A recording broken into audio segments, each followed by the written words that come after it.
It's time for the Hockey Writers Grindline,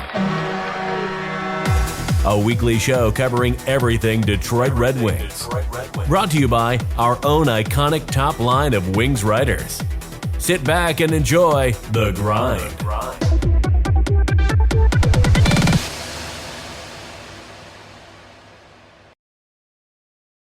Welcome to the Hockey Writers Grindline, the 100th episode of the Hockey Writers Grindline. I mean, what a fantastic milestone to hit. I'm your host, Kyle Knopp, and I am joined by my line mates, Devin and Matthew Zator, and we will be talking Red Wings hockey. First, the Grindline is brought to you by the Hockey Writers Hockeypedia. Have you ever been looking for details on a player that just competed in the World Junior Championship? Do you want to know who owns the New York Islanders or who was in the 2015 Stanley Cup playoffs? What about the NHL awards and its history? If you're interested in these or any other hockey questions, make sure to check out the Hockey Writers Hockeypedia, an ever-growing collection of hockey resources that is invaluable to any fan looking for information. Look for a link down in the show description and dive in today. Also, while you are down there, drop us a like and subscribe to the YouTube channel to stay on top of all of the best Hockey Writers content. All right, like I mentioned at the top of the show, it is our 100th episode. So first off, congratulations, boys. This is amazing. 100 episodes. Devin, you've been with it from the beginning. What does it feel like? I feel old. Is what I feel. How do you feel? You've been here for more than half of them. How do you feel? I mean, it's amazing that we're still kicking here and plugging away, and it's something that I always look forward to every week. So it's quite the milestone. We were blessed to have Pat back with us 2 weeks ago for our 99th episode, and so now here we are at 100. I feel like we need streamers or balloons or something to kick this off, but we are still on that budget there. So we'll have to just add it post production maybe. I have to knock on the sponsor's door or something. Matt, can you help out with that? Yeah, what the heck? We'll see. I do real quick want to give a shout out to Tony Wolak and Ian McNaughton as well, the other two who helped launch this show, and all the other people who have been on the show throughout the 100 episodes, whether it's recurring guests like Rachel Anderson, Nate Brown, our special guest Ken Cal, Darren McCarty, the rest of them. We've had some great interviews and some great hockey minds on this show. I think that's a big reason why we've been able to last this long. Yeah, we've had just so much generosity shown from people within the hockey community, and just want to shout out all of them and say thank you again. And we hope we can continue to bring you more and more episodes and bring you even more guests down the road. And Matthew, thank you for being at ELUG many times and turning into one of our regular line mates. So what's the ride been like for you, starting out as a Vancouver Canucks fan and then slowly making the Red Wings your number two? Well, yeah, it's been a ride. I mean, I remember the first episode I was a guest on. I believe it was a draft or prospects or something. My first time, and I'm like, I got to be on this show again because it was fun times, and like I've been a bit of a regular lately, and I've loved every minute. So I've edited not all 100. Dean did that at the beginning, but I took over. Can't remember how many I've actually edited, but I've edited quite a few. But it's been a fun ride. Well, we've very much appreciated all your hard work and dedication to the show as well. So you have very much kept us alive. So thank you, Matt. Well, let's jump right into it. This is what you guys joined, not to hear us talk about things that we do, but things that the Red Wings do. So let's get into it with our one good, one bad this past week, 2 weeks since we last recorded. And Devin, let's start with you. What do you got for us? My one bad, I'm going to start off because this is, the fresh thing here. I'm going to say their effort or lack thereof effort against the New York Islanders. Don't like them seeing get shut out. Yeah. And I especially don't like seeing them get shut out in front of all the dads. And pivoting off of that point, my one good is all the dads, and specifically it has to be Mo Seider's dad, Kay Seider. We always joke about apple cider, right? Well, I think that this particular apple did not fall far from the tree because Mo's dad is quite the character, and you can definitely see where Mo got his personality from. So, Oh yeah. real fun seeing all the dads, of course, dads and mentors. I believe Berggren brought his brother. So I'm sure all the boys on the team were excited to have some family and friends with them, especially during that win against Montreal. And I think that fun in Montreal might have contributed to their lack of effort today, but I digress on that point.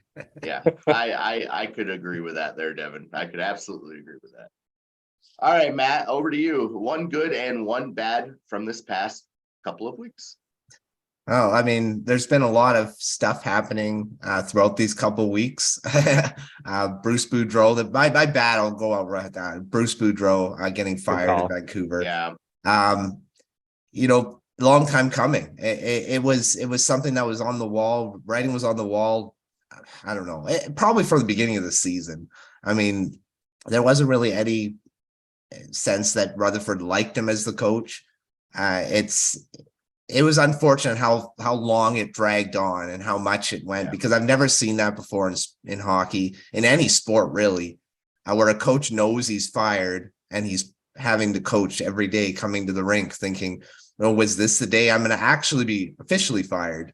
And the fans were all on in his corner, and it was great to see that. But that emotion on the bench is just, it's something you don't want to see.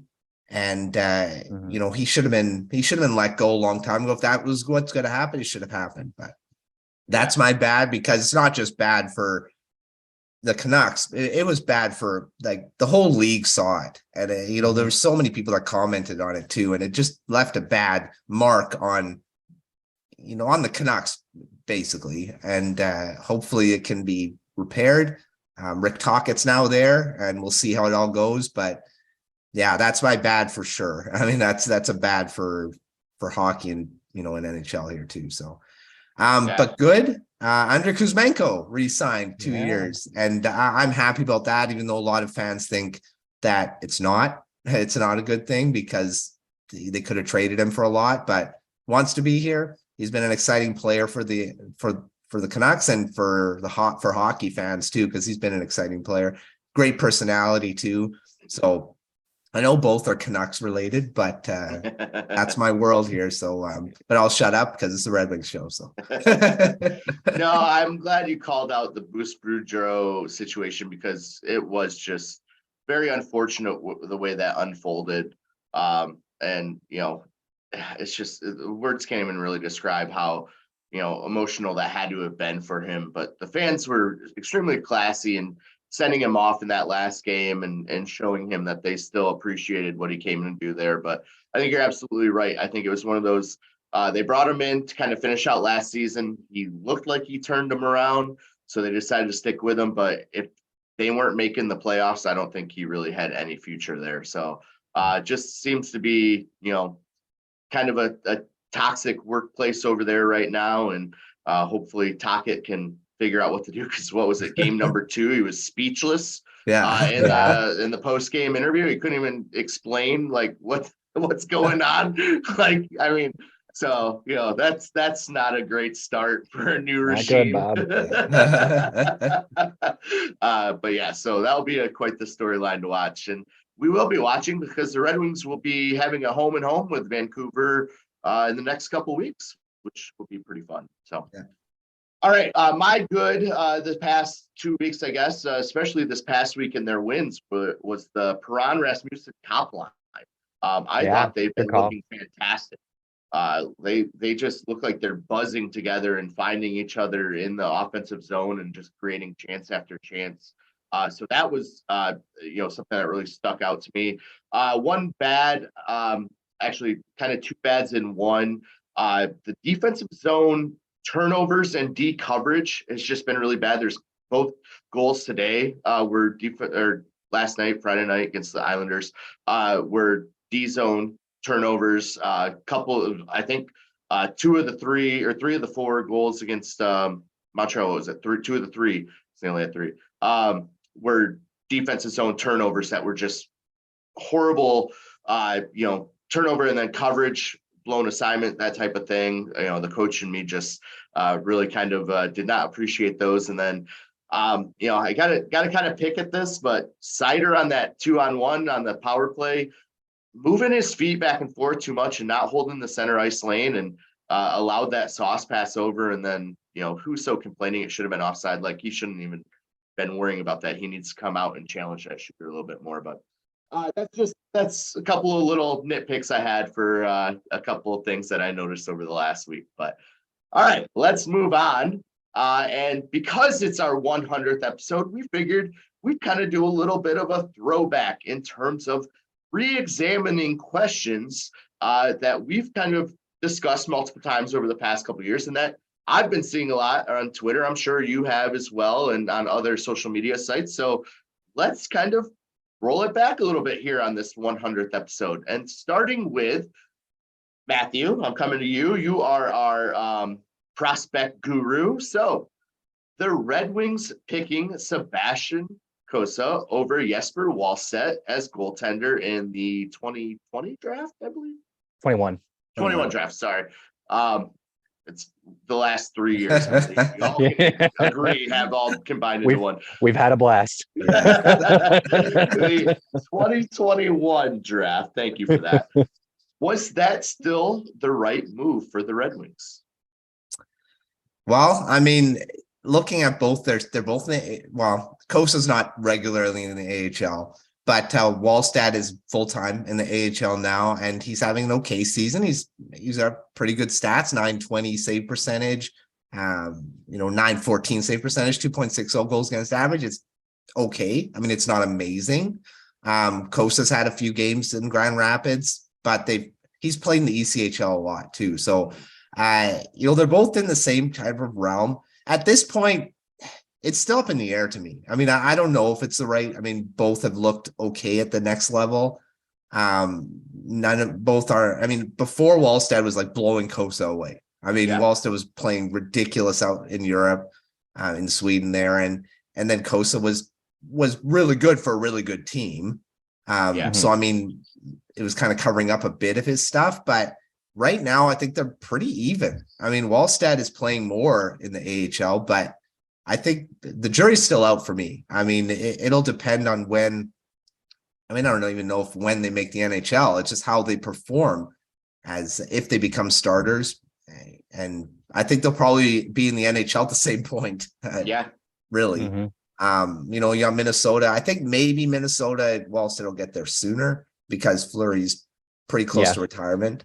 Gustafsson's looked good as a backup, but I don't know if he's going to be a starter after Fleury goes. So, and then you got Husso in Detroit for a bit. So, I mean, they could end up being in the NHL at the same point, but maybe not starters. So I'm going to say that it's still iffy on what the right choice was, because they're both pretty much the same development wise right now. Yeah, I love that call out, Matt. I think you're absolutely right. Still too early to tell.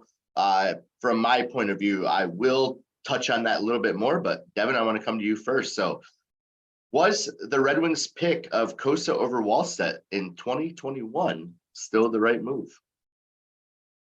Yeah, I've got 3 points I want to make here. One, I do think it's too early. And a key thing there is their goalies, right? And goalies are notorious for being hard to predict when it comes to their development. They can have one great year and then the next year it's kind of so-so. And that's kind of it's just kind of the territory when it comes to goalies. So it's hard to really nail down one season and be like, this is it, he's a star now, unless you've got like a Vasilevsky, in which case, but I don't think either of these guys are that.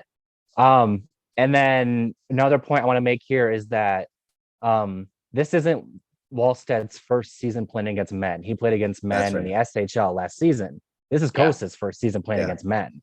And I think that there's kind of I think there's something to be said for that. And I think that that's why Cosa's in the ECHL right now, instead of the AHL. It's not even just that, it's a higher level of play. It's also a different lifestyle, right? Being a pro is a everyday job, basically. Wallstedt was used to that. Obviously it was over in Sweden, but he was still used to playing against men. He was still used to what it takes to play pro hockey. This is Cosa's first year doing that. And then my last point I want to make, and this is a point I make a lot if you follow me on social media. The Red Wings are known, it's almost like a joke at this point, for scouting Sweden. They are known for scouting Swedes. There is no chance in hell they just missed Wallstedt. There's no way they oh wait, there was a Swedish goaltending prospect. Why didn't you tell me? No, they knew he existed. They knew how good he was, and they picked Cossa. I think that there's something to be said for that. I think that there's still maybe some things to be found out as time goes along. I have a really hard time wrapping my head around the idea that Wallstedt is better than Cossa, and the Detroit Red Wings were like, we'll take Cossa. So I basically, to summarize, I completely agree with Matt. It's still way too soon to say one way or another. I still firmly believe that Cossa can be this team's goalie of the future. It's just going to take time, and that's usually what happens with goalies. I'm going to hop off your third point there to begin just by saying, if we're talking about in the immediate future, right, it looks like maybe Wallstedt should have been the pick. I mean, like you said, he's in the AHL right now. He's probably going to get time up in the next year or two, depending on when Fleury decides to hang it up. Cossa's not quite there yet. And Detroit's goaltending situation isn't allowing for that to happen anytime soon either. So in the immediate future, yes, Wallstedt looks like he would have been the better choice. While looking at the international game, Wallstedt also shined a little brighter than Cossa. Mm-hmm. But again, he had been used to playing against men and then was now coming back to play against under 20-year-olds, whereas Cossa was had an okay game. They went to their backup and he ran away with it. I am blanking on his name out of Canada for the World Championships or World Juniors. But so Cossa really didn't get to see that much action there, but Wallstedt did look better. Now, as Matt said, at the professional level, they're posting very similar numbers. And as Devin mentioned, and Matt mentioned as well, goaltenders develop at such a different rate and usually a little bit slower or behind other players. So I think when it's all said and done, because we can all agree it's way too early to make any type of judgment, but I think when it's all said and done, we're going to come back to this and say, A, they were either basically interchangeable, both played really well, are both really good goalies, or B, the Red Wings did see something in Cossa that hopefully developed or was starting to develop, before they traded him, before XYZ happened, whatever. But it was starting to develop there before they decided Cossa was no longer their main guy and in the future. So I think, it's way too early, but I think we still have to trust the Red Wing brass on this one, that Cossa is going to be a solid goaltender once he finally solidifies himself at that NHL level. All right, the other social media hot topic I've been seeing this week, and man, has this been going on for years now. Years. So Devin, as the years-long resident here over these 100 episodes, is Dylan Larkin a top-line center? Well, if I remember correctly, I went on like a 5-minute spiel about this when we first talked about this. So I'm going to try not to go that long. I think he is a top-line center, but I think that he's not an elite top-line center, and there is a difference. And I think that but I also think that you don't need an elite top-line center. And the reason why they're called elite, by the way, is because there's not a ton of them. It's not like every team has one. I think that, a team that you look at is like the 2019 St. Louis Blues that won the Stanley Cup. They won that with Ryan O'Reilly and Braden Shen as their top two centers. Ryan O'Reilly is a great centerman. I wouldn't call him an elite top line centerman though. Yep. And they had enough depth throughout the rest of their lineup, and they got clutch goaltending from Jordan Binnington, and they wrote it to a cup. The Red Wings can definitely recreate that. I think that Larkin is a top line center, and he has been the Red Wings top line center for the last 5 years at this point. Yeah. And that's why there's kind of a disconnect between what people might think he deserves because he's an elite second line center, and but then he's been the top line center for this team for 5 years. You can't be a second line center but play on the top line. I don't know what to tell you.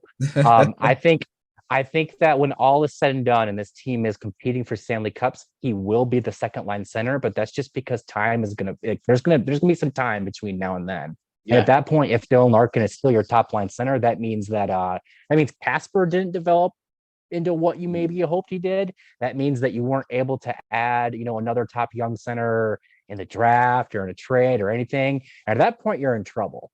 But I think that as we're standing right now in 2023 and Larkin's, needing a new contract, he's their top line center. I don't care. You can't spin it and tell me he's a second line center. He plays on the top line. I don't know how else you define a top line center other than a center that plays on the top line. He does pretty good. He's basically at a point per game pace over the last 2 seasons. So he maybe is not elite, but like I said, I don't think you need elite. I think he's good enough to be a top line center, especially for a team that is as talent deprived, especially down the middle, as the Red Wings are and have been.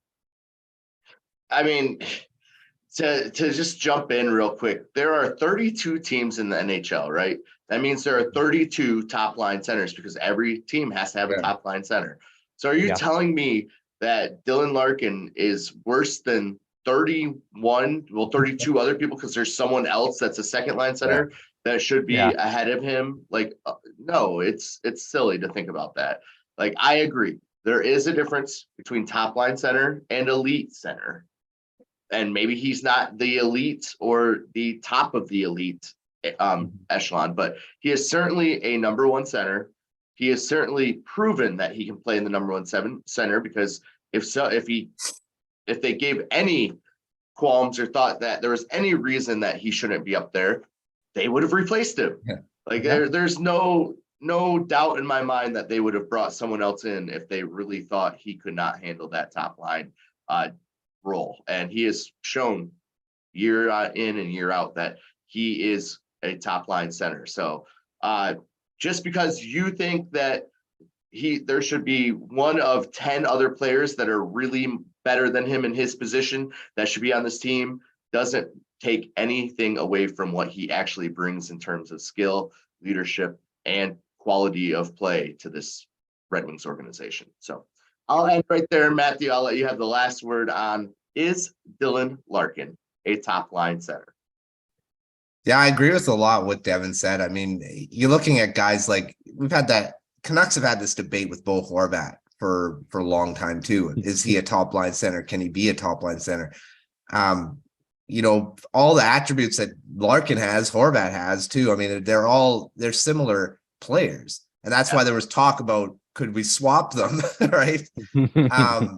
Horvat but Larkin's he's a talent. I mean, he is for me, I think he's a top line center. He's got the talent to be a top line center. But like Devin said, he's not an elite top line center. There's not many in the league, actually. You can probably list them, and there's probably just a handful. You got Sidney Crosby, you got Connor McDavid. To me, Evgeny Malkin would probably be in there, even though he doesn't play top line center on the Penguins. But there's not a lot of them that you can say are legitimate elite top line centers, or you say franchise centers. I guess it could be that too. But Larkin he plays, like Devin said, he plays on the top line. So what is he? Is he not a top line center? But I mean, I would love Larkin on the Canucks. I think any team would like him. So I mean, even though he may not be a top line center on a team like the Oilers or a team like the Penguins, he has the talent to be that. So the Red Wings have a top line center. I think they will re-sign him to a long-term extension, and he will be their top line center. unless like I said, Marco Kasper takes over his role, or whoever they get in this draft. There's a lot of good centermen in this draft, at the top of the draft. So they may have their top line center coming in soon as well. So, but right now, Larkin is definitely a top line center. Agreed, Matthew. Agreed. And Matthew, you must be reading off my screen here, because that's going to send us on our first rush. And first question, and I'm going to come right back to you because we're going to get right into this. Is Horvat even worth considering for the Red Wings?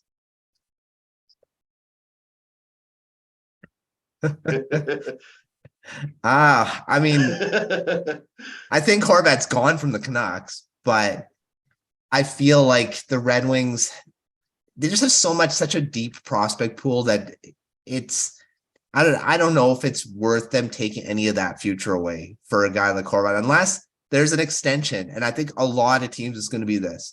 If the Canucks want a big value, they're going to need to get him signed long-term on the team he's going to. And for me, if Larkin is re-signed to that long-term deal, like it's been rumored, and that tweet was deleted. If that is true and he's going to sign soon, I don't think Horvat. I mean, yes, you'd love to have Larkin Horvat as your 1-2. I mean, that'd be awesome for the Red Wings, but I think they're going to have to give up too much right now to get him. So, I mean, I think right now the Red Wings don't. I mean, I'm not going to say they don't need him. Obviously, I mean, they'd be a better team with him on it, but. Yeah, I think I'm going over off the rush time. Oh yeah. Oh yeah. All right. 5-second answer, Matt. Is Horvat even worth considering? No. Okay. Love it. Back to explanation. I just said. Devin, over to you. I think that with where the Red Wings are this season, he's not worth considering. If the Red Wings were knocking on the door of a playoff spot, or even if they were like in a wild card spot, it would make sense because that would push them over the hump. But they're still behind the hump. And that means that they should still be collecting future assets, especially in this year's draft, instead of spending future assets to bring in a player to maybe get them into the playoffs. Agreed. I'll keep it short and simple. No, I don't think he's worth considering. I think, like Devin and Matt said, it's just going to end up setting them back or sideways a little bit more than pushing them forward. All right. I just want to throw this out there. Yeah. If he ends up hitting free agency, throw a bag at him. But, absolutely. Because then you're just spending cap space. But until we get to that point, don't give up any prospects. Absolutely. Yeah. And yes, worth considering free agency. Absolutely. Trade deadline. Yeah. Leave it at that. All right. Devin, what is Mo Seider's ceiling? A top 10 defenseman in the league, bordering on a top 5. A dominant physical defenseman that has a two-way game and can play upwards of 30 minutes a night at his absolute peak. Love it. Matthew, same question. I would say the same thing. I think he's definitely a top 10 defenseman in the NHL. I think he's close to that already. But yeah, his ceiling is definitely top 10, and probably a few seasons of 50 points. Yeah, I agree. I think his ceilings, we're going to see 50, 60 points out of him a couple times, and probably, if not a Norris, at least quite a few finalists conversations for sure. All right. Well, we're going to take a little breath and reset the show. This is the Grind Line. I am Kyle Knopp here with Devin Little and Matthew Zator, and we're talking Red Wings hockey. Before we get back into it, we want to remind you that if you have any hockey-related questions, make sure to check out the Hockey Writers Hockeypedia, an ever-growing collection of hockey resources that is invaluable to any fan looking for information. Look for the link in the show description and dive in today. All right, even more Twitter chatter coming up. This one gives me chills just thinking about it, because I feel like it's almost like blasphemy to talk about, but no. All right, so let's get into it. Devin, I'll start with you on this one. Is the honeymoon phase with Yzerman over?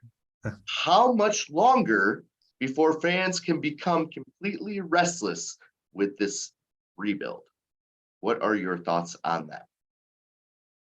I think that depending on which fans you ask, they're already kind of restless. I think that's why there's a lot of traction behind this Bo Horvat idea, because people want this team to take steps forward that they just haven't taken yet.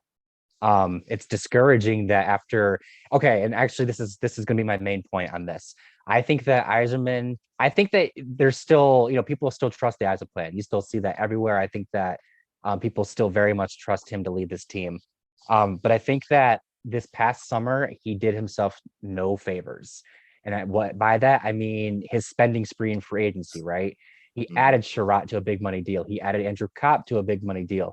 Signed Mata, signed Husso, signed Kubalik. And after all that spending spree, what was the chatter? The chatter was, are the Red Wings like about to be a playoff team? Like, is this like the end of the playoff drought? The Red Wings might be legit. And then they started off strong in October and going into November, and it was like, this is it. The playoff drought's over.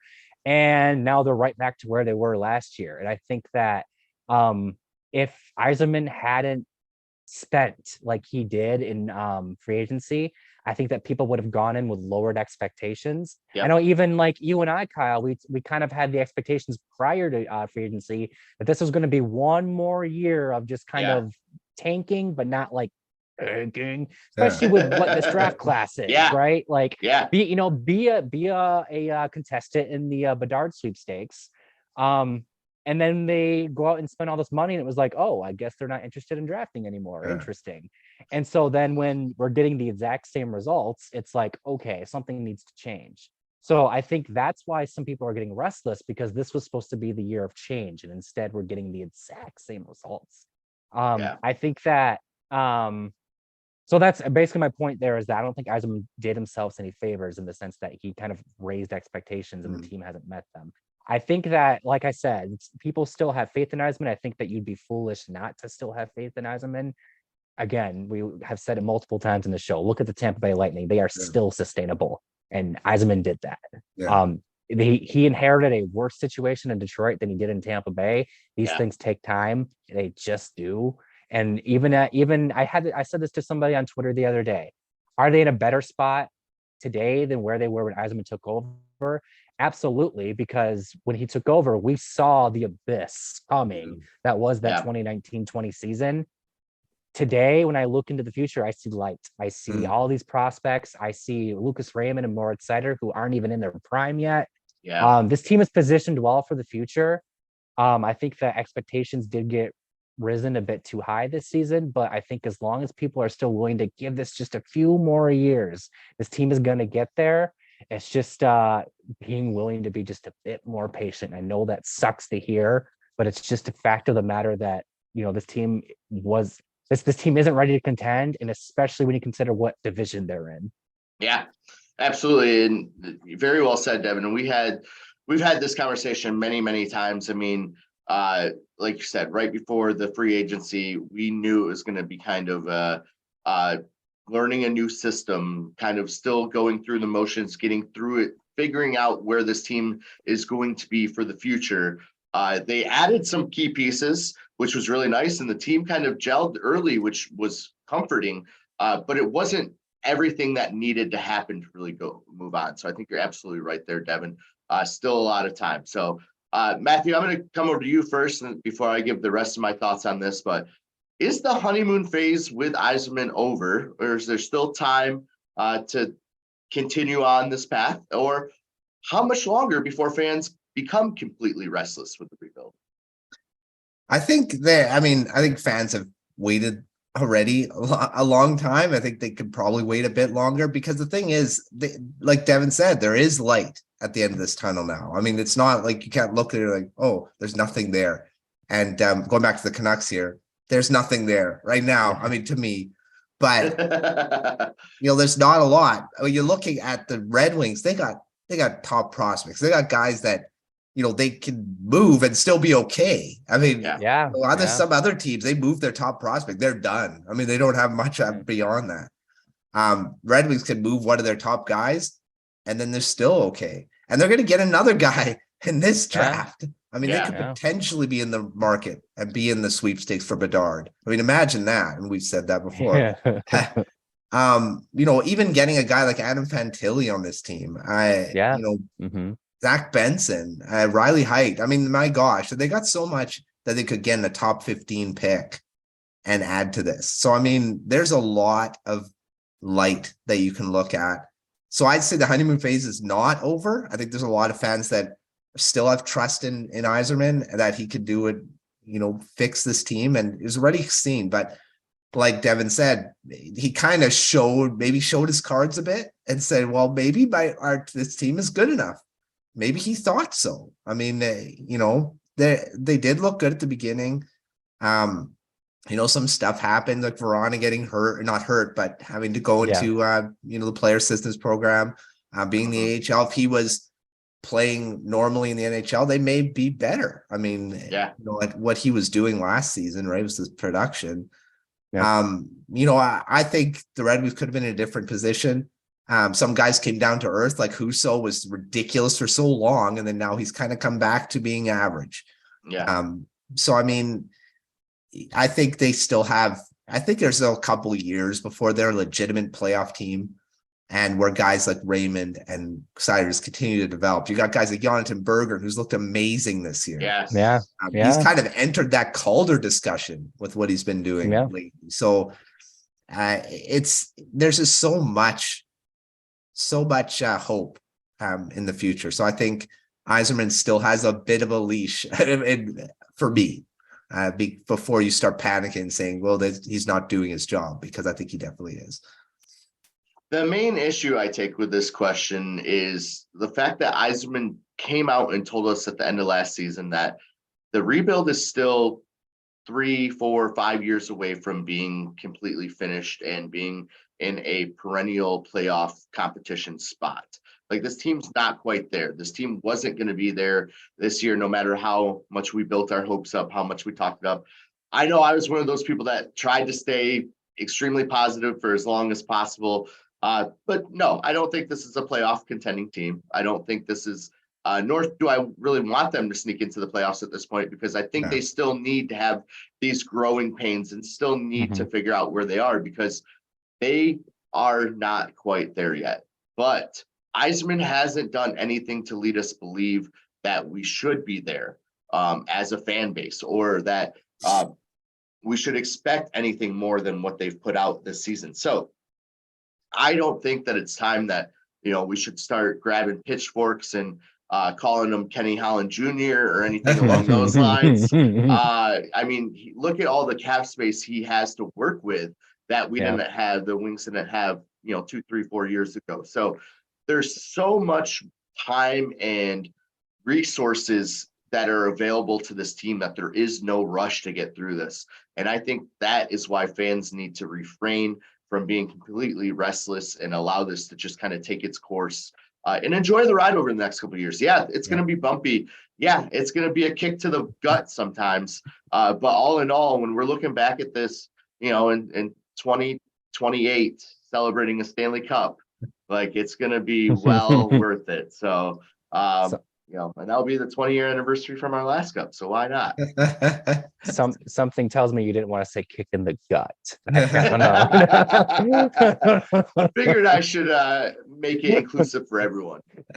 Yeah. And everyone's allowed to get kicked in the gut. The thing is, for everyone. I don't think Yzerman is going to make a big trade. Has he ever made massive trades like Tampa Bay Lightning? I don't think he ever did. The Sergachev for Drouin trade is really that would be the biggest. And then Ben Bishop to Dallas when they let Vasilevsky take over. But I think at that time that was still. I mean, you could go either way whether that was a big trade or not. But Drouin and Sergachev definitely. That'd be the biggest. That's the biggest one. I still think a move like that will come. It's just a matter of when. Yeah. And he did McDonough for St. Louis too. Oh yeah. Yep. McDonough. That was like one of his first ones. It was McDonough and JT Miller, if I'm not mistaken. I think so. For St. Louis. Yeah, because they switched captains. Yeah. That was one of the only times. And that was like really early in his career. I think that was like 2010, 2011. He had only been there like a year, 2 years. Yeah.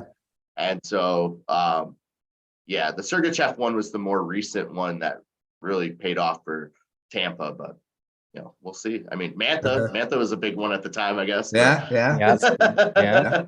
More surprising than big, but still, like, it works. So, all right. Well, let us know in the comments if you agree, or why you think fans are allowed to be restless at this point. But just agree with us. All right, moving on. Please.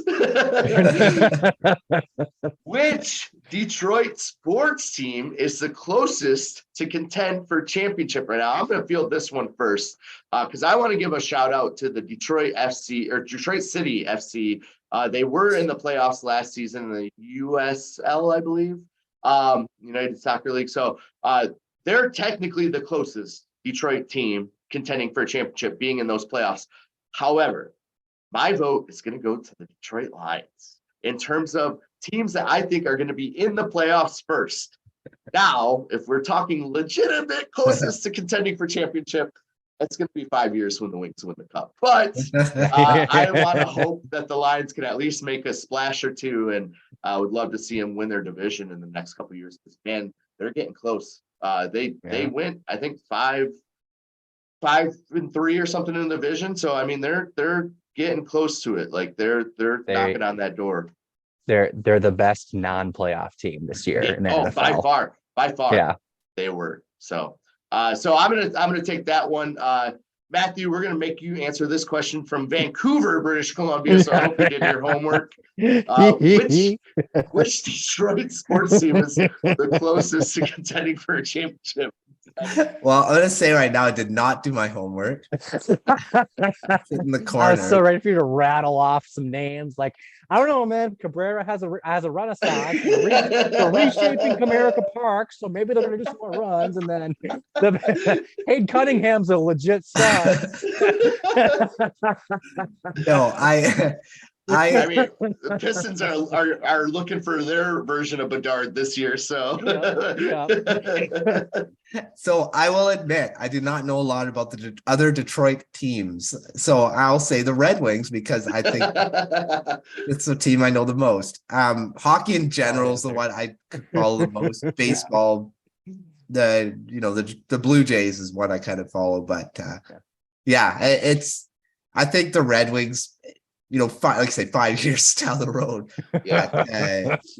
But like what you said about the Lions, I'd love to see it, man. I would love to see it. Oh, that is one championship parade I would be glad to come home for in a heartbeat. Like that would be awesome.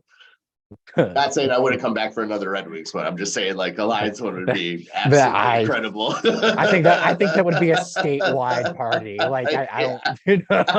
I think that would have to travel the whole state. Yeah. They'd have to tour the whole state on that one. Oh, all right, Devin. I'll give you the last word on this. Which Detroit sports team is the closest to contending for a championship? So this, I love.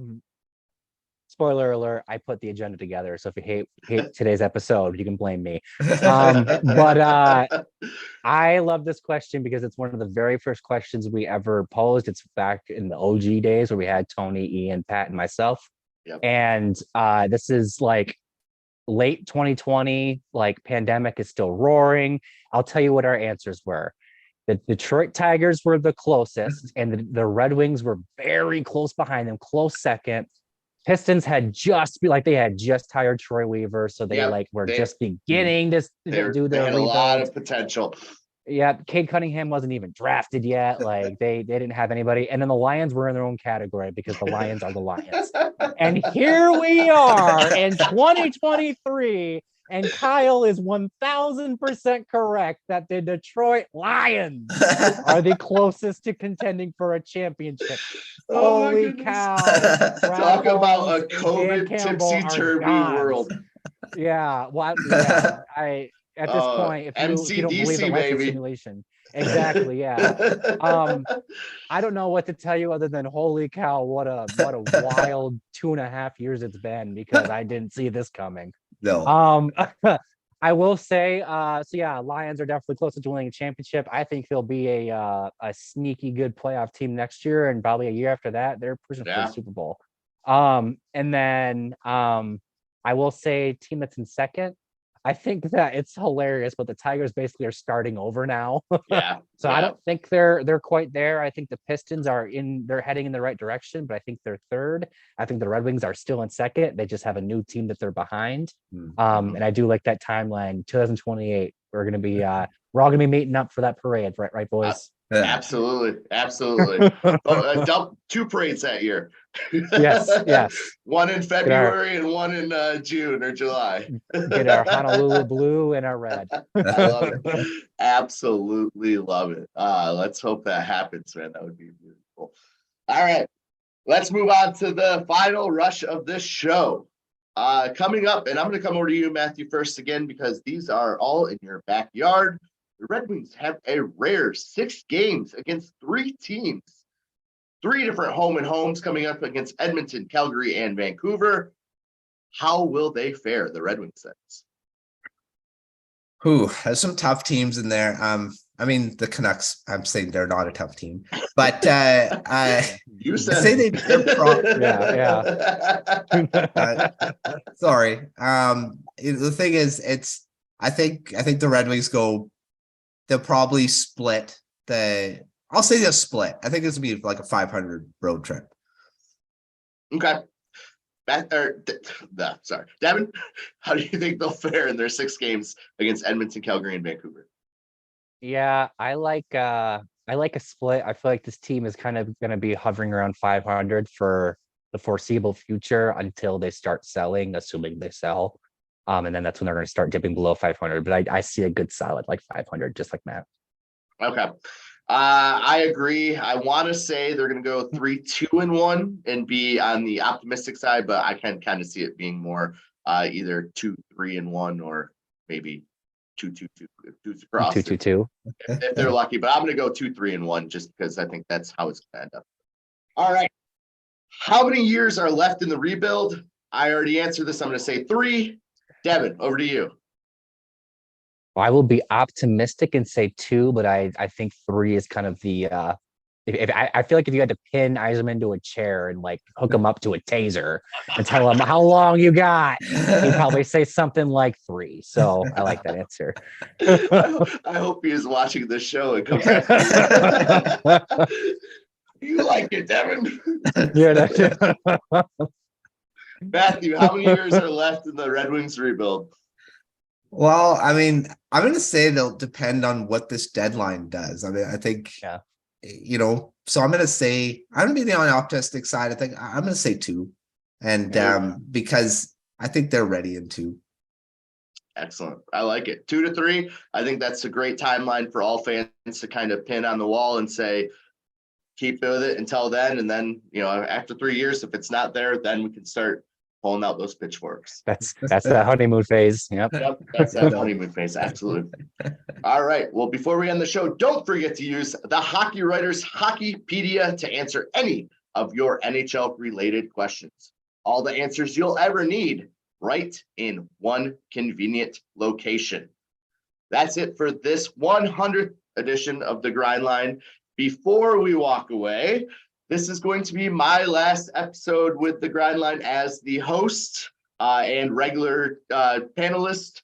Have a couple opportunities in the coaching field I'm going to continue to explore, and we have a lot of talented writers coming up that are much closer to Detroit with a potential to be credentialed at Little Caesars Arena next year. So I want to make sure I am not standing in any of their way of growing with the hockey writers. So this show will continue kicking with Devin and Matt and all of our other guests, Logan, Delaney. Hopefully we'll have some more guests for you, including a potentially secret or a special one, not secret to us, secret to you. A special one next week, hopefully, or in the next couple weeks. And I hope to be back as well from time to time to talk my favorite sport and my favorite team on the planet.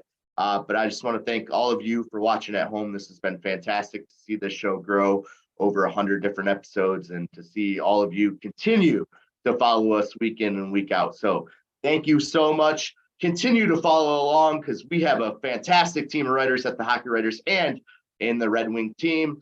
So for this edition of the Grind Line and on behalf of all of our crew at the Hockey Writers and our team here, we will see you